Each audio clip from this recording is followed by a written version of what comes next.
Shalom jemaat Tuhan yang dikasihi oleh Tuhan Yesus Kristus. Puji Tuhan, kita sudah masuk dalam bulan yang baru. Kita sudah berada di bulan Maret. Dan di bulan Maret ini kita akan bersama-sama tetap GKT akan mengusung tema diakonia. Seberapa banyak kita yang suka jika dirinya kita mendapatkan bantuan. Jika dirinya kita menerima bantuan, pasti kita akan merasa sukacita, bukan? Tetapi kita tidak hanya dalam kehidupan ini kita tidak hanya menerima, tetapi juga harus kita memberikan kepada orang lain.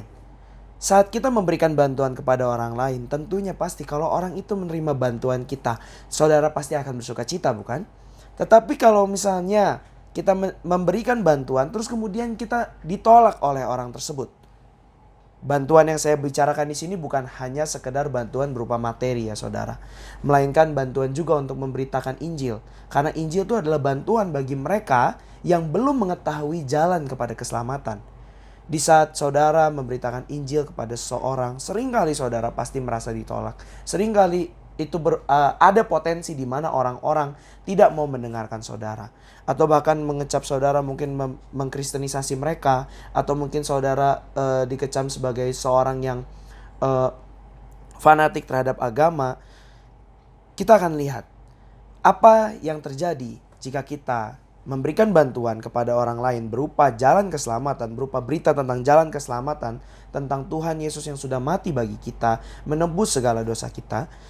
Apa yang terjadi jika kita mengalami penolakan? Mari kita buka Matius 10 ayat 12-15. Apabila kamu masuk ke rumah orang, berilah salam kepada mereka. Jika mereka layak menerimanya, salammu itu turun ke atasnya. Jika tidak, salammu itu kembali kepadamu. Dan apabila seorang tidak menerima kamu dan tidak mendengar perkataanmu, keluarlah dan tinggalkanlah rumah atau kota itu dan kebaskanlah debunya dari kakimu. Aku berkata kepadamu, sesungguhnya pada hari penghakiman, tanah Sodom dan Gomora akan lebih ringan tanggungannya daripada kota itu. Kita bisa lihat di sini saudara, ada dua penolakan yang terjadi di dalam Matius 10 ayat 12-15. Yang pertama adalah penolakan terhadap salam. Kalau misalnya saudara memberi salam kepada orang lain dan orang lain itu tidak memberikan salam kembali atau tidak menerima salam saudara, saudara tidak perlu khawatir. Karena salam itu akan kembali kepada saudara. Saudara tidak rugi apa-apa. Lalu kemudian ada lagi satu lagi penolakan, yaitu di saat saudara sudah memberitakan Injil, di saat saudara sudah memberikan bantuan, menunjukkan jalan keselamatan, yaitu Tuhan Yesus Kristus, dan saudara tidak diterima, maka di sana dikatakan, pergilah, kebaskanlah debunya dari kakimu, dan lihat saudara, tanggungan Sodom dan Gomora akan lebih ringan daripada rumah atau kota di mana saudara ditolak untuk memberitakan Injil. Kita lihat, tidak rugi apa-apa saat saudara merasa ditolak. Saat saudara ditolak dalam saudara memberitakan atau menjadi kesaksian, menjadi saksi bagi Kristus, saudara tidak rugi apa-apa. Malah saudara dibela oleh Tuhan. Justru di saat saudara tidak memberitakan Injil, di saat saudara tidak memberikan bantuan itu, maka celakalah saudara. Kenapa? Kita buka lagi satu ayat lagi, 1 Korintus 9 ayat 16. Di situ dikatakan bahwa Paulus berkata di sana suatu keharusan bagi dirinya untuk memberitakan Injil. Justru celakalah jika aku tidak memberitakan Injil. 1 Korintus 9 ayat yang ke-16.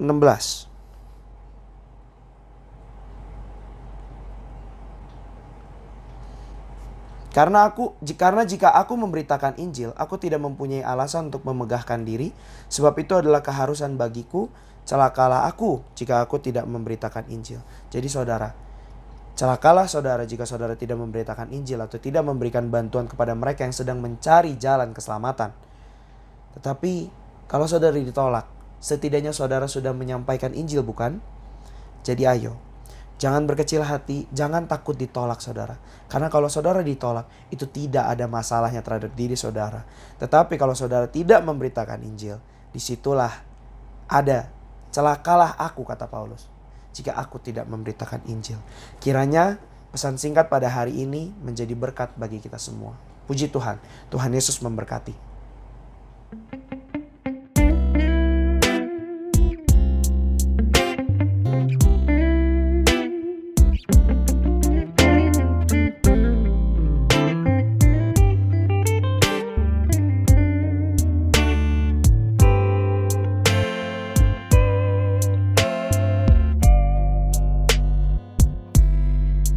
hidup ini